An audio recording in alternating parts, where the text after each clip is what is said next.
Hi, what's up? How are you? I hope you're well. I hope your new year is going beautifully. I hope it's just bringing you all the happiness. I hope all of your dreams are coming true.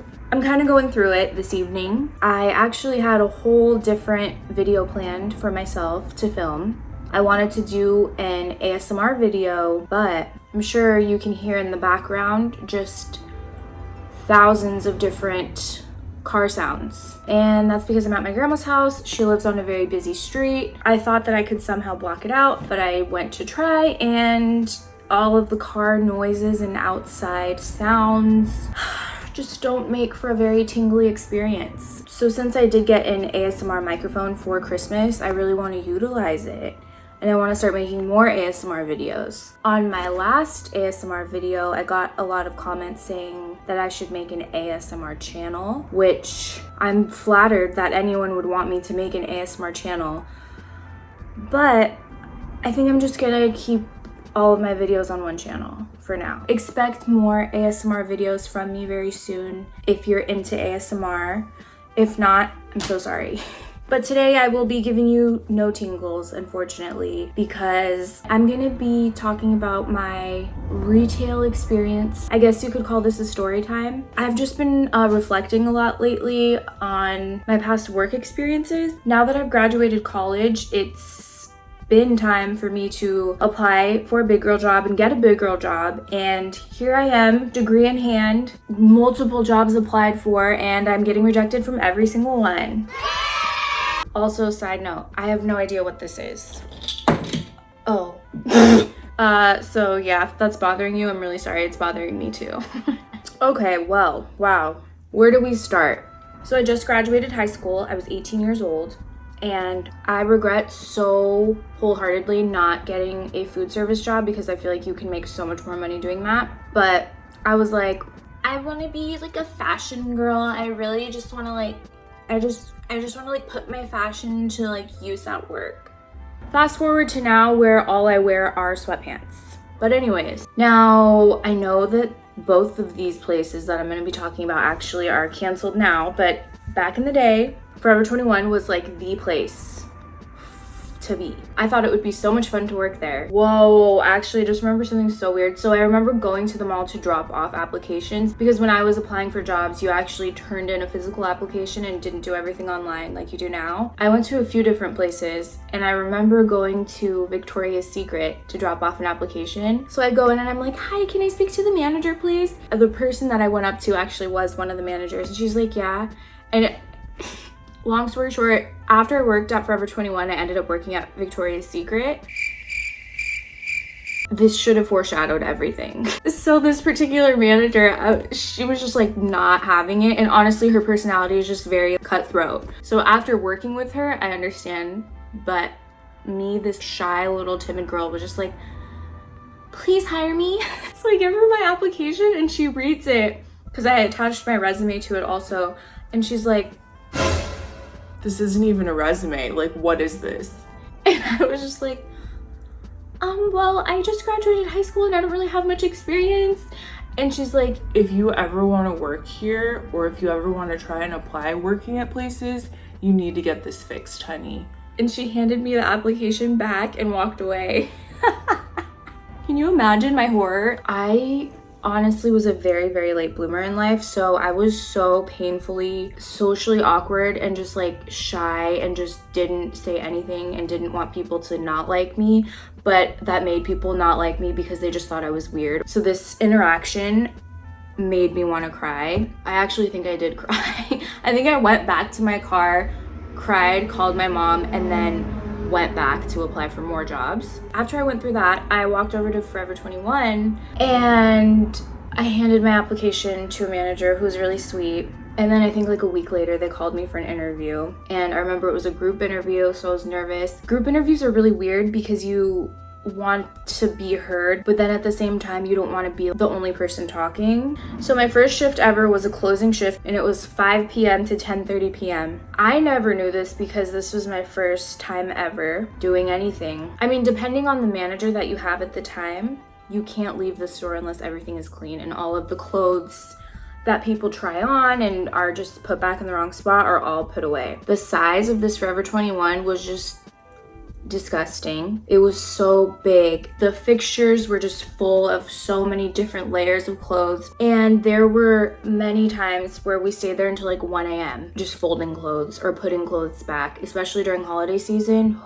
Forever 21 in particular is so bad about this, but they overstuff all of their racks so much, so it's just impossible to look for your size because everything is just and anytime you pull something out, you drop 3 other things. The store was big enough where honestly I could, like, if I needed just time to myself, I could hide, and that was cool. So working at Forever 21, the hours were really crazy if you closed, and you just really got to witness how lazy people are. Oh, a lot of people would steal jewelry from there too. Working there was not fun at all, but then at the same time it was fun because I just got to look at clothes all day, and that was fun for me. And there was this girl working there who I thought was so cool. She was like an influencer before influencers were a thing. She always had like such good fun outfits. I just wanted to be her, and I went through a really heavy phase when I started getting money from my job, where I would literally blow my paychecks on Jeffrey Campbell shoes. And there was this one pair, I think I got them from Nasty Gal when Nasty Gal was poppin'. Retail is not a job where you should be wearing heels unless you're used to that. I am not used to wearing heels at all, and I wore those shoes and I just thought it was the coolest thing ever. I remember walking into the store and then I fall. Trash. But yeah, I mean, it was just annoying working there just because there's so much stuff everywhere. Would not recommend working at Forever 21 ever. I worked there for a year and I knew that I had to get out. So once I was all done with Forever 21, everything came full circle and I ended up getting a job at Victoria's Secret. I worked there for like 4 years, which is a very long time now that I think about it. So when I first started working there, it was whatever. I worked on the cash registers, which for the most part was generally easy. But then there would always be people trying to swap tags or do some sketchy-ish, like returning really old, used merchandise. There were so many times that people come in with, I'm not even exaggerating, like bras that were once white but are now yellow because that's how old they are. And there's stains all over them and tags are completely ripped off, and they were just like, I want to return this because it doesn't fit right.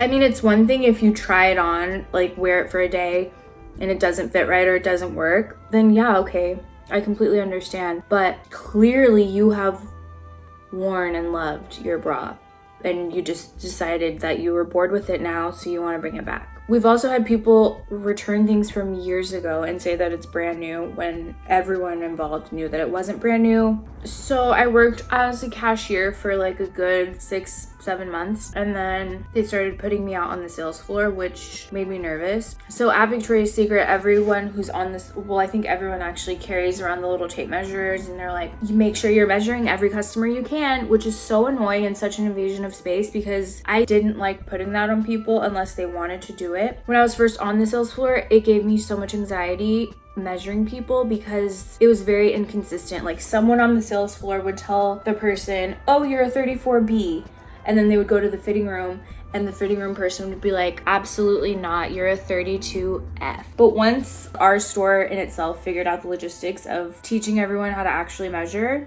it wasn't a problem. Once I got more comfortable working on the sales floor, then I started getting put in the fitting room. I'm like a very quiet, shy, awkward person in general. As I've gotten older, I've just barely started to break that mold, but that's why I think it's so weird that I always ended up working retail, like jobs where you actually need to converse with people. So it took me a second to like get used to that, and then once I did, it was actually a lot of fun. When I worked at Victoria's Secret, they definitely focused more on customer service, which I think is more helpful, whereas Forever 21, they're just like, keep it clean. So when I was working as a cashier there, I did have my fair share of scammers, but I've never experienced the level of scammery as I did when I was actually working on the sales floor and in the fitting room. I never knew that there are literal groups of people that go out and organize and plan and scheme to go to random stores at the mall and rob them.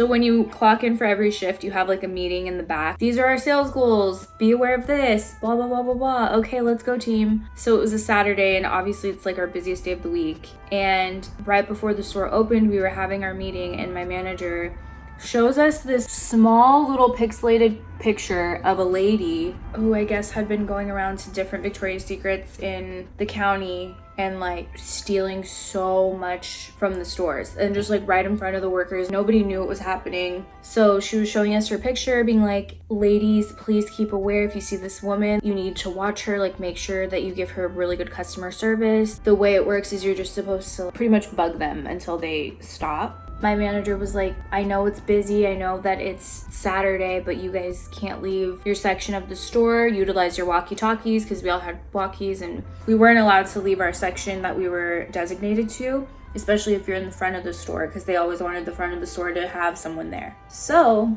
lucky me, I got put in the front of the store that day. It just all happened so fast. So this lady comes up to me, and keep in mind, the picture that my manager showed us all of the lady who was stealing, it was black and white, this big, so pixelated, you couldn't even tell. So the lady comes into our store, and it's hard because you have to like walk around, but then when people want something, like you don't want to lose that sale and you want to help them. So she asked me for these very particular type of panties, which I didn't think was weird because people are like that. We would always have so many customers that know what they liked and just really quickly wanted to go in and out and refill what they needed. The location of where these panties were, like it wasn't in the back of the store, but it was I was sectioned in the front, and the panties that she wanted were like right here. So I was like, okay, I can make that work. So I was kind of like floating in between those sections. And then I'm trying to talk to her. What's your size? Here are the colors. They're blah, blah, blah, blah, blah. And then all of a sudden, on my walkie-talkie, I hear my manager screaming at me like, Diana, that's her. Don't let her go. She's the one we're looking for. And so I started panicking. And I think the lady heard my manager on the walkie, because she would, without fail, she just had a loud voice. So she would like put the mouthpiece like in her mouth to talk. I was freaking out. The lady next to me was freaking out. And then before I know it, the lady that I'm helping just drops everything and starts booking it outside of the store. And then I see like two of my managers just coming out of nowhere, running and chasing after her.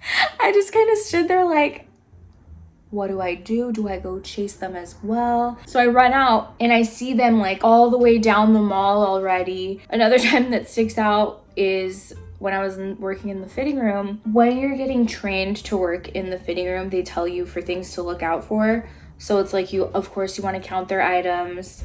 You want to make sure that they're like, you check the pockets of if they're sweaters, but you also want to pay attention to the sizes. Like if somebody just has a whole cluster of different sizes, then it's weird. So this lady had that random sizes of everything, and I let this lady into the fitting room, and it's a packed fitting room, so I'm checking on everyone, not just her. And all of a sudden I see her underneath of her door. I see her crouching down. She just has a whole sensor remover, and she's taking off sensors, and I can see her doing this like through the little crack. How did the alarm not go off when she was coming in? How are you just gonna do that?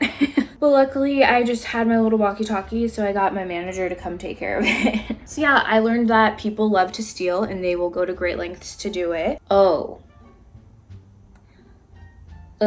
Another time, there was someone who literally, no exaggeration, peed in the fitting room. Our store did have a bathroom, but for some reason, she just decided to pee in the fitting room. This was right after our store got a remodel too, so everything was so brand new, so beautiful. Each fitting room had like a cute little stool in it, and she peed all over the stool. Maybe it was an accident, I don't know. I've also taken back articles of clothing with period blood on them, some kitty juice on them. Just pretty gross, if you ask me. During Valentine's Day, there's no need for it to be awkward, but men would come in and shop for their ladies, and they would just make it so uncomfortable. Like I had a guy that I was helping, he didn't know his girlfriend or wife's size, so he was like looking at everyone's boobs being like, that looks like her. It's just so weird. Like, don't do that. be better. I don't know, besides all that, I mean, there was a point in time where working there was really good. I loved all the people that I worked with. We had just gotten commission. This is way different now, and I think it's because they saw people were making way too much money. But for a few months, wow, it was a really sweet spot. And then nothing good lasts forever, as you know. So originally when I first started working there, no one was making commission at all. Our store got a remodel and they were like, yeah, we're gonna be giving our salespeople commission now. And it was a really good amount of commission that you were making. And then they were like, okay, well, we're actually going to be taking the commission down a notch. And then they just started getting greedy with it. So everyone just started getting bitter. Our store manager at the time left. And then after that, everyone started leaving. So I left too. I did also work a really quick stint for holiday season at Nordstrom one year. Nordstrom was cool. The company treats you very well, which is nice because Victoria's Secret and Forever 21, not so much. I've actually gotten those checks in the mail, even from when you are done working there, but people have sued the companies. You get a little piece of that change. So that was nice. I've gotten one from Forever 21 and one from Victoria's Secret, thanks to whoever sued them. Nordstrom is totally different. Like, they actually are very nice to their employees, which is nice. I didn't really have any crazy stories from working there. The customers were all just pretty pretentious. It was also very cliquey with the employees, which was just gross. The girls at Nordstrom didn't like me and they weren't nice. But yeah, that completes my retail life. If you're considering getting a job in retail, I would really think about it long and hard because it may seem glamorous and fun. I thought it was just gonna be fun. I would be wearing cute outfits all the time and like basically shopping on the job. It's more so just picking up after people for 8 hours straight and tending to them. And even if they're so rude to you, you still have to be nice to them, and it's not the best, you know? Well, I guess now it's time for me to go apply for some more jobs. Thank you so much for watching. I hope you enjoyed. You know, I just really hope that we all prosper soon because I need it. Love you. See you next time. Bye.